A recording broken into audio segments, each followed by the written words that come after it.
सभी हम लोग भाई हैं और सभी लोग मित्र हैं और बहुत अच्छे ही वातावरण में आज हम लोगों ने दिल्ली और सरिया चुनाव संचालन के लिए समिति का गठन किया है और मुझे पूरा उम्मीद है कि जितने भी यहाँ पर नाम आए हैं उन तमाम लोगों को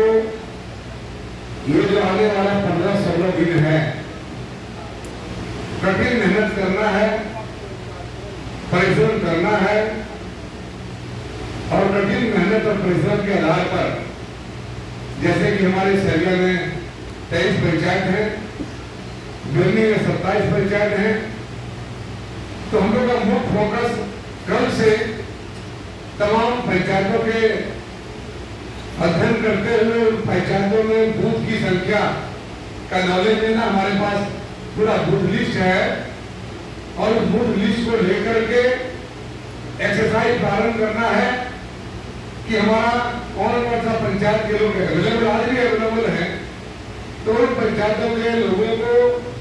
ये जिम्मेदारी देना कि अपने अपने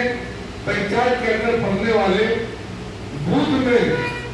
जो 10 महत्वपूर्ण साथी हैं उनका नाम और नंबर बनाना एक सबसे बड़ा हम लोग का जो जिम्मेदारी और जो टास्क है आज के कार्यक्रम में, जो सफलता हम सबको लेना है कि हमें बूथ का लिस्ट तैयार करना है और 10-10 लोगों का लिस्ट तैयार करना है। ये आप 2 दिन में, 3 दिन में, 4 दिन में कर ले और बस ये कर ले और मजबूत और ईमानदार लोगों को हम खड़ा कर लेते हैं, मतलब बूथ लिस्ट बना लेते हैं। तो जो लोग हमें चैलेंज कर रहे हैं कि ये निर्दलीय हैं, तो ऐसे तमाम चैलेंज करने वालों को सबक मिल जाएगा कि निर्दलीय हैं पर ये लोग जमीनी हैं, ये लोग नीचे इकाई में सटे हुए हैं, जुड़े हुए हैं और आम जनता इनके साथ है और जनता भी हम लोग को चाहती है, आप लोगों को चाहती है, हमारे तमाम जो नेतागण हैं मंच पर विराजमान हैं, सभी को जनता चाहती है। जनता कोडरमा लोकसभा में परिवर्तन चाहती है, बदलाव चाहती है और हमारे पूर्व वक्ताओं ने भी, हमको रिपीट नहीं करना चाहता हूं, फिर भी हमारे पूर्व वक्ताओं ने भी कहा कि एक तरफ कुआं तो दूसरी तरफ खाई है, क्योंकि एक तरफ जहां 5 वर्ष हम लोगों ने, जनता ने अन्नपूर्णा जी को देने का काम किया, अन्नपूर्णा जी उदासीन रही, कभी भी जनता का सुध लेने नहीं आई, ना कोई मुलाकात, ना कोई भेंट, ना कोई विकास, ना पार्लियामेंट में कोई सवाल, ना सांसद पद का पैसा खर्च करना, हर ढंग से ये फेलियर साबित हुई। उसके साथ साथ भारत सरकार के शिक्षा राज्य मंत्री के पद पर भी सुशोभित हुई और कोडरमा लोकसभा क्षेत्र के अंदर एक भी एजुकेशन संस्थान, शैक्षणिक संस्थान की स्थापना नहीं हुई। अगर यहाँ पर कोई शैक्षणिक संस्थान की स्थापना होती तो हमारे जो बच्चे आज गरीबों के, मजदूरों के, किसानों के, तमाम निचले इकाई के लोगों के बच्चे जो सपना देखते हैं कि मैं डॉक्टर बनना चाहता हूँ, मैं इंजीनियर बनना चाहता हूँ, मैं तो बड़ा वकील बनना चाहता हूँ और भी तरह तरह की चीज बनना चाहते हैं, तो आपने किसी भी सेक्टर में कोई भी संस्थान तो आपने कोडरमा लोकसभा के अंदर नहीं खोला। आप भारत सरकार के शिक्षा राज्य मंत्री बनी, आपकी क्या भाई दायित्व क्या है? क्या एक सांसद होने के नाते आपने, आपके पास कोई दायित्व नहीं थी, कोई जिम्मेवारी नहीं थी, आप जनता का सुध नहीं लेना चाहती, फिर आखिर जनता आपको क्यों सांसद बनाए? ये बड़ा सवाल है और इसी सवाल के कारण आज पूरा कोडरमा लोकसभा क्षेत्र में चप्पे चप्पे में जनता ने कह दिया है हमें ऐसा व्यक्ति सांसद के रूप में नहीं चाहिए और इसका भी हम सबको लाभ मिलेगा। अंग्रेजी में लोग कहते हैं एंटी इनकम्बेंसी, माने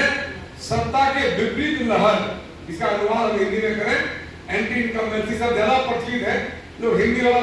सब नहीं समझ पाते, अपने इंग्लिश वाला सब समझते हैं। एंटी इनकम्बेंसी सत्ता के विरोध में लहर, तो ये सत्ता के विरोध में, अन्नपूर्णा देवी के सत्ता के विरोध में भयंकर लहर है और इस लहर का लाभ हम सबको भी लेना है। और क्योंकि एक तरफ और दूसरे तरफ जो हमारे प्रत्याशी हैं CPI-ML के, तो CPI-ML के प्रत्याशी के बारे में और भी जो भी बुद्धिजीवी लोग कहते हैं कि भाई प्रत्याशी तो बहुत सोबर है, परंतु प्रत्याशी सोबर होने के से क्या होगा, और प्रत्याशी सारा कुछ इनका तो करते नहीं है, इनका सारा काम इनके कैडर करते हैं और इनके कैडर का चाल चरित्र और चेहरा पूरे गिरिडीह जिला में किसी भी व्यक्ति से छिपा हुआ नहीं है। ये कैडर कभी भी अपने नेता से जनता को मिलने नहीं देते हैं और यही कैडर सारा काम की जिम्मेदारी अपने लेते हैं, अपने ब्लॉक में रंगदारी करते हैं, अपने थाना में रंगदारी करते हैं और कोई जनता अपना काम नहीं करा पाती है। तो इसीलिए इन चीजों को देख करके लोगों ने भी यह मान लिया कि भैया एक तरफ तो खाई है और एक तरफ तो कुआं है, इसीलिए हम लोगों को बेहतर निर्णय की तरफ जाना चाहिए। तो बेहतर निर्णय हमारे पास जयप्रकाश वर्मा जी हैं। जयप्रकाश वर्मा जी ने अपना चाल चरित्र व्यवहार संस्कार अपना गुण विकास के लिए किस प्रकार से संघर्ष इन्होंने किया,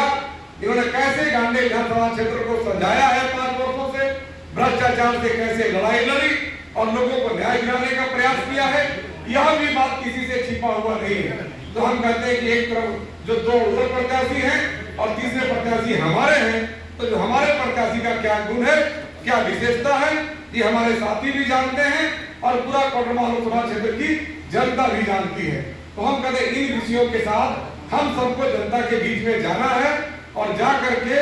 जनता के सामने सारे विषय रखने हैं और ये विषय जरूर हम जब रखेंगे तो पब्लिक भी समझती है और पब्लिक भी समझ रही है, जनता भी समझ रही है और इसी समझने का ये फलाफल है कि आज हमारे साथ सभी वर्ग के लोग, सभी धर्म के लोग बहुत तीव्र गति से, बहुत प्रवाह गति से जुड़ रहे हैं और ये लोग तलाश कर रहे हैं कि हमारे जयप्रकाश जी का कार्यालय किस प्रखंड में कहाँ है। हमारे भाई अगर जिनको नहीं भी जानते हैं वो लोग कार्यालय खोल रहे हैं। हमने कहा ना कि कभी कभी किसी पंचायत में हमें बनाने की समस्या आएगी, पर खुद जैसे ही आपका कार्यालय खोल देंगे आपके कार्यालय में वैसे बूथों के भी हमारे सहयोगी, अपने जो सहयोगी स्वतः स्फूर्त जो सहयोगी हैं, जो परिवर्तन चाहते हैं, अच्छाई चाहते हैं, वैसे लोग आपके ऑफिस में पहुंचेंगे और वहां का भी हमारा बूथ कमेटी और संगठन बन जाएगा। तो सबसे बड़ा लक्ष्य हम लोग का होना चाहिए चुनाव में बूथ कमेटी बनना। क्योंकि एक और विषय बताते हैं, हम चाहते हैं, जनता भी चाहती है कि हम अपना कैंडिडेट से मिलें और बात करें। ये अच्छी बात है, मिलना चाहिए, बात भी करना चाहिए। हम लोग मिल भी रहे थे, कल पहले भी मिल रहे थे, आज भी मिल रहे हैं और हम लोग तो बचपन से ही मिल रहे हैं। क्योंकि जब रीतलाल प्रसाद वर्मा जी हमारे चाचा जी सांसद बने 77 में, तो उसमें मैं 8-9 साल का था मात्र। उसके बाद जब फिर 5 साल बाद फिर बने तो हम लोग और तब समझने लगे सारा कुछ। उस समय छोटा सा खेलते थे। तो हम कह रहे हैं कि जन्म से ही हम जनता के बीच में हैं, कोडरमा लोकसभा क्षेत्र के लोगों के बीच में हैं, लोगों की बात को सुन रहे हैं, लोगों से मिल रहे हैं, देख रहे हैं और समझ रहे हैं। और समझने के आधार पर लगातार मेरी भी ये कोशिश रही है कि कैसे जगदीश प्रसाद कुशवाहा जी और रीतलाल प्रसाद वर्मा जी एक एक व्यक्ति के दिल में बसते थे, एक एक लोगों का सम्मान करते थे, उनकी भावनाओं का कदर करते थे, उनकी समस्या को अपनी समस्या समझ करके समाधान का रास्ता निकालते थे। हमने इस प्रकार का व्यक्तित्व जन्म से ही देखा है और देख करके हमने सीखा है और वैसा ही हम प्रयास करते हैं। हम जानते हैं कि जगदीश प्रसाद कुशवाहा बनना आसान नहीं है, रीतलाल प्रसाद वर्मा बनना आसान नहीं है, परंतु हम उनके बताए हुए मार्ग पर, उनके दिखाए हुए रास्तों को हम अनुकरण करते हुए वैसा करने का लगातार कोशिश कर रहे हैं और उसने अपने कभी कमी नहीं छोड़ी है। और जिसका प्रमाण भी है कि जब मुझे भी कुर्सी मिला, जब मैं विधायक बना, तो हमने पूरा प्रयास किया कि हम उन चीजों को धरातल पर उतारें और हमने उतारने का भी काम किया है। और घंटे की जनता को 5 साल हमने किसी भी भ्रष्ट पदाधिकारी के चुंगल में नहीं फंसने दिया, पदाधिकारियों को कंट्रोल रखा और वो जनता का सीधा वो काम करते थे और जनता को राहत मिलता था। और इसी के अनुरूप हम पूरे 6 का 6 विधानसभा क्षेत्र जो है कोडरमा लोकसभा क्षेत्र में, इन 6 विधानसभा क्षेत्र में इसी प्रकार की व्यवस्था कायम करेंगे और उसके जो गवाह और जो साक्षी बनेंगे आज के इस बैठक में, जो हमारे सरिया और भिंडी के हमारे साथी आए हुए हैं, निश्चित रूप से जो आज हमारे रजिस्टर में नाम दर्ज हुआ है कि इन लोगों ने मात्र चुनाव से 16 दिन पहले बैठक किया और 16 दिन पहले बैठक करके ऐसा रणनीति बनाया, ऐसा मेहनत किया, रात दिन मेहनत किया, संगठन का निर्माण किया और बूथ कमेटी का निर्माण किया और जनता का साथ लेकर के इस चुनाव को जीतने का काम किया है। वह स्वर्णिम दिन होगा और वह स्वर्णिम अक्षरों में आप लोगों का नाम अंकित होगा। आप लोगों की बहादुरी, आप लोगों का श्रम, आप लोगों का त्याग और आप लोगों का योगदान हम भी नहीं भूलेंगे और ये कोडरमा की जनता भी नहीं भूलेगी, क्योंकि कोडरमा की जनता परिवर्तन चाहती है और परिवर्तन का रास्ता जो है वो बूथ का रास्ता है और उस बूथ के रास्ते पर आप सब दिखाई पड़ेंगे। आप सब बूथ के योद्धा हैं, आप सब बूथ के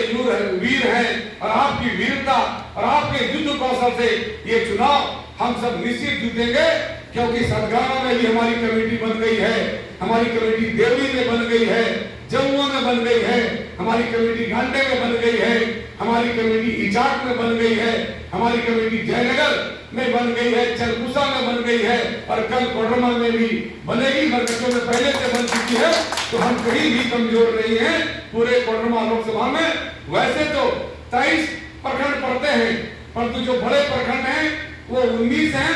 और बाकी जो 4-5 हैं वो छोटे छोटे दूसरे प्रखंडों के हिस्सा है। जैसे टाटी झरिया का 3 पंचायत हमारे पास है, दारू का भी 3 पंचायत हमारे पास है, चंदवाड़ा प्रखंड का मात्र 5 हमारे पास है, हमारे पास बिशुनगढ़ का भी 6 पंचायत है। तो इसी प्रकार से जो छोटे छोटे हमारे प्रखंड हम लोगों के पास है, उन तमाम प्रखंडों को अगर हम लोग जोड़ देते हैं तो 23 प्रखंड जो है